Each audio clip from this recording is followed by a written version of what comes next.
I cannot focus exclusively on how a Hindu is being treated in this country when this is not a country which is exclusively of Hindus, when there are other people also. So automatically I'm bound to ask this question. Not only do I want to know how you're treating me, I want to know whether you're treating me at least at par with others. If it's an exclusively a Hindu country full of only Hindus, then the question of discrimination between religions does not arise. But equality and discrimination become relevant when there are others and you see that they're being treated differently. So assume for a moment, and I've given this example before, that you were a student in a classroom and you realize that the teacher has the power to give corporal punishment, physical punishment to every student. But the teacher is constantly singling you out and slapping you on a regular basis. Your first question will be, why am I being slapped? Your second question will be, why am I the only person being slapped? Both these questions will arise. So at this point, both these questions have arisen in the Hindu mind with respect to the judicial treatment and the state's treatment of Hindus as a community and our institutions. Whenever you speak of state control of temples, your mind immediately says, I need the state for security, I need the state for maintenance, I need the state for crowd management, I need the state to handle administrative issues. And therefore, I'm happy to tolerate the presence of the state in the temple as long as they don't touch my religion, as long as they don't touch my religious affairs. According to me, there can't be a more self-defeating distinction.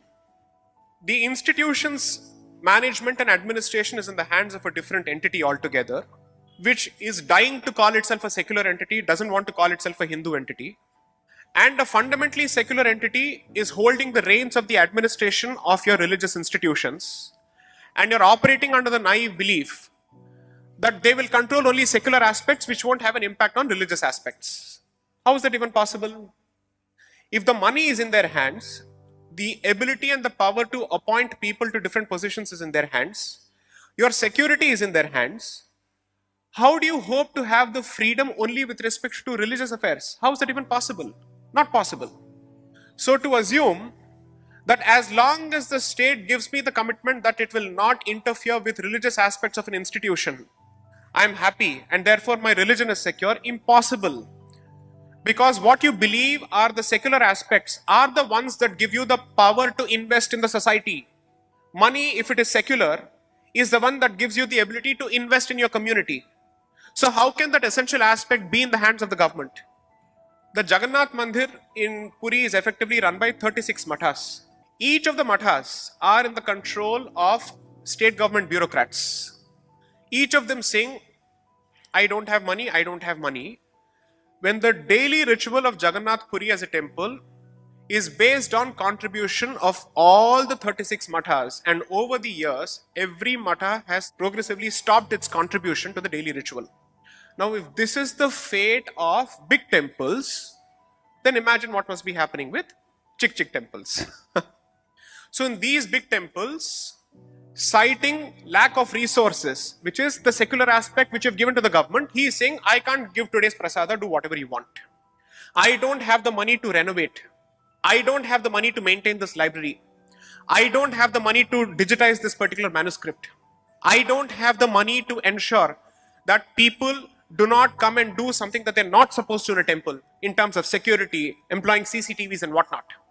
So this belief goes against dharmic principles because dharma and artha go hand in hand in dharmic philosophy.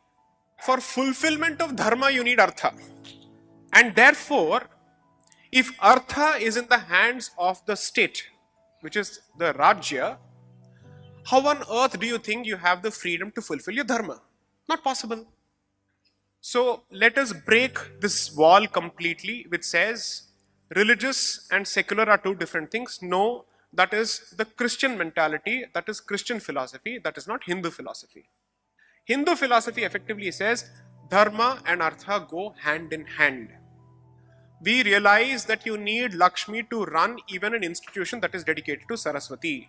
We are very clear about that. We don't need to be embarrassed about the fact that you need money to run a religious institution. Hinduism does not celebrate poverty. They come from all walks of life. All of them may not be equally placed as far as their status is concerned. Therefore, the one place that they come must act as a leveler so that everybody is treated as one here. And therefore, facilities must be provided. Where will that money come from? So when someone tells you, why should a religious institution have so much money? Please ignore that person as a secular Hindu idiot, because he doesn't know what he is talking about. Anyone who tells you that a religious institution must not have money because the moment it has money, it is corrupt, then thank you, let the state not collect taxes. Because the moment you contribute something by way of tax to the state, well, it is bound to become corrupt. And the state is fundamentally corrupt according to me. Whether it has money or not, it doesn't make a difference. So therefore, first break that wall in your head. When you have a matha or a temple, why do Hindus contribute land to that particular temple or matha? What is the logic? Largely two reasons. One, that land acts as a source of revenue for the temple. That's one. Second, land translates to real estate, translates to Hindu presence. So that the land which is adjoining a temple or a matha must be owned by people who are followers of the sampradaya of that matha, so that they respect the tradition of that matha or temple. Otherwise, you will have slaughterhouses opened right outside the matha. If it happens to be a Shakta matha, then that's a different issue. It can have a slaughterhouse, no problem. But even then, it must be cut not in the halal fashion, but in the Hindu fashion, which is the Jhatka fashion. Therefore, even if it happens to be a Shakta tradition, I would be happy to give a meat house to someone who happens to be a practitioner of the Shakta tradition and to nobody else. So if the institution belongs to the subsect, then the institution must be run by people who are in that particular subsect. Why is this point important? The Supreme Court has come out with a verdict saying, when you issue tenders for shops surrounding a certain temple, apparently non-Hindus can apply for that particular tender because it is a secular activity. What has it got to do with religion? You see how this distinction works? The moment you separate the secular from the religious in the context of a religious institution, you are creating an anomaly, because everything about a religious institution is religious, 100%. Why? Because I am interested in using the resources of my community only for my community is good and nobody else is good. I am entitled to make that particular statement. I don't need to prove my secular credentials with respect to a religious institution. If I can't be religious with respect to a religious institution, where will I be religious? I don't understand. Look at the stupidity of this position. This is the one place where I'm allowed to wear my religion on my sleeve. That should be a position. What is so wrong about this? In 1954, in the Shirur Mutt judgment. Please read that judgment because it has huge consequences. And that is currently the subject of the Sabarimala judgment as well as petitions relating to freeing temples from state control. Now assume for a moment that you're trying to find the meaning of a term that is used in Quran.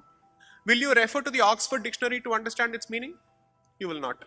Then why do you want to use the Oxford Dictionary to understand the meaning of the word sampradaya? What is the logic? So in that judgment, which is treated as the landmark judgment on what is the meaning of a religious denomination, not one reference to one Hindu commentary on what is the meaning of a sampradaya. Because the court was trying to understand what is the role of a matha and what is the role of a mathadipati in a matha. And the question was whether a matha and its followers constitute a religious denomination within the meaning of Article 26, so that they can protect their independence in matters of running the institution as well as religious affairs. This was the question that the court was asking. During the entire analysis, not one whisper on what is the meaning of a matha. Whether a matha or a sampradaya as understood in dharma is the same as the manner in which a religious denomination is understood in Christianity. No such question is ever asked. Why? Because the constitution is written in English. And therefore, your go-to reference when you don't understand the meaning of a word or if you think it's ambiguous is an English dictionary. So understand the close nexus between bhasha and thinking, how they influence each other and what kind of outcomes it can lead to. So in that judgment, here's what the Supreme Court does. It says, Mathadipati is someone who is meant to be the custodian of that particular institution, and therefore, if an executive officer is appointed by the state to supersede the powers of the Mathadhipati and take away his power to run that particular institution, it effectively translates to government takeover of the Matha, which is not permissible. To that extent, the court is right. Now, since that judgment was delivered in the context of a Matha, and this was in the context of the Hindu religious and charitable endowment legislations of then Madras Presidency, which included current day Karnataka, certain parts of Andhra Pradesh, and current day Tamil Nadu, the Tamil Nadu government said, since the judgment was delivered only in the context of a Matha, according to the Supreme Court, I can't take over a Matha, but I can take over a temple which is not connected to a Matha. So the logic of the state government is, it was a Matha which was the subject of the judgment, not a temple which is not connected to a Matha. And therefore, the freedom and independence that is available to a Matha is not available to those institutions that are not connected to a Matha. So today as it stands, as the law stands, these legislations strike a distinction between temples which are standalone temples and temples which are connected to Mathas. In the process, some have become second grade institutions. Now ask yourself a simple question. If the issue is of autonomy of a religious institution, why should the logic be different between a Matha and a temple? What is the logic? If you believe that the state is fundamentally a secular entity under the current constitution, whether it is a Matha or a temple which is not connected to a Matha should not make a difference to the fact that a secular state has no business being inside that particular institution. That logic is uniformly applicable.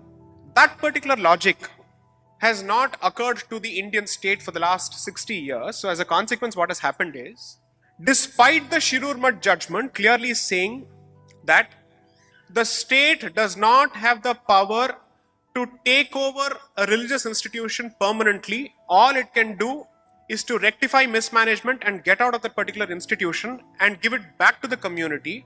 For the last 60 years, at least since 1959, despite a Supreme Court judgment, state governments have taken the position that the judgment does not apply to standalone temples.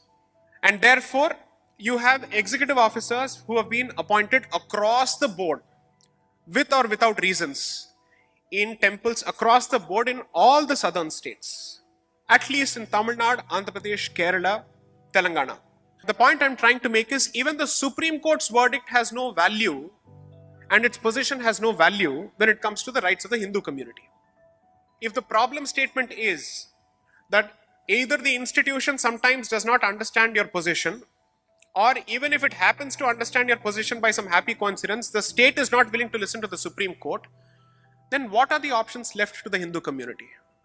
I am posing this question to the community as a practicing lawyer, saying, what are the options available to you if even the word of the highest constitutional court of the land has no value in the eyes of state governments? So whenever we speak on this particular subject, we are constantly asked by members of the audience, what can we do as practicing Hindus? What is it that we can do? So I will give a slightly mischievous suggestion. Make sure that any government appointee in a religious institution, especially in a Hindu institution, is pushed to the limits of compliance, which is to say, he must constantly fear questions from the public. It must not be an easy ride for him under any circumstances. I am not asking members of the public to do anything that is illegal. I am merely saying, make sure that whatever he does is legal, and even if he has the slightest of intentions of making a departure, he must fear public reactions in terms of vocal reactions. I don't mean unconstitutional reactions. I am saying vocal reactions. To the extent that anyone who is appointed as an executive officer to any Hindu institution must tell himself, this is my punishment posting. Because I can come and tell you a few things about what the Supreme Court has said and what are the legal differences and nuances and technicalities. But I think it's time to arm the public with solutions, practical solutions. I don't think it makes sense for anyone sitting in some remote part of the country to sit and worry about what will happen to all the money in Tirupati. You first worry about the temples in your street and then you think about Tirupati. Unless and until you're able to make an example out of state appointees in institutions which are in your proximity and in your vicinity, you are in no position to sit and talk about Tirupati. Look at the scale of the problem there. Jewels are gone, gold is lost, Tirupati's money is dipped into like state coffers for building of flyovers, for building of institutions which have got nothing to do with Tirupati, that particular temple. So it's almost as if the temple is running that city and certain parts of the state.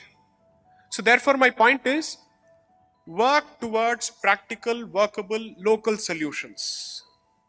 The thing that you can do as a practicing Hindu is to take an active interest in the running of the affairs of your local temples first.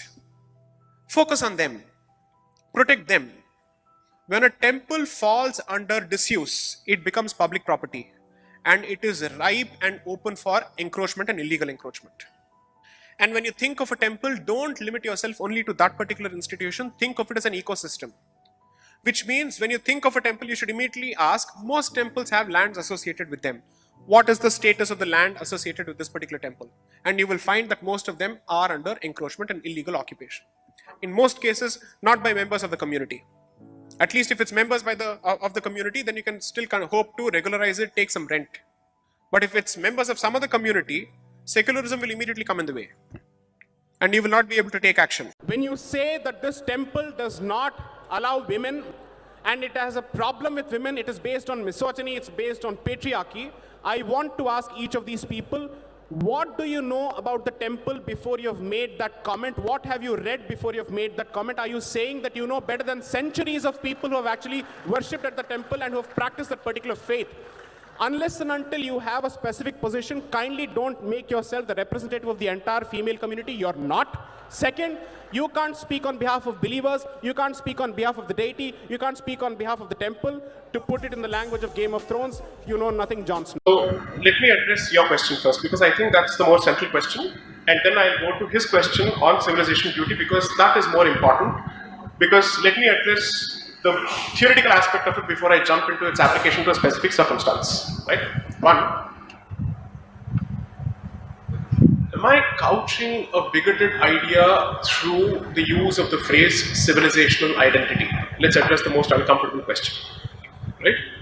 Are you trying to use the word civilization to run away from what is essentially perhaps a fundamentalist, religiously motivated position? Let's address that. That's the question, right? Why are we beating around the bush? We should have asked that, right? So, you don't have to be. This is a civil question even otherwise. Frankly, this would still be a perfectly civil question according to me, and I'm neither right nor left. My position is different. As far as I'm concerned, that's perfectly. Believe that a certain position reeks of hypocrisy. Ask the question, but keep the tone civil. Civility is in the tone, not in the content of the question. So let's come to the question. Okay? So, I'm not Sadhguru.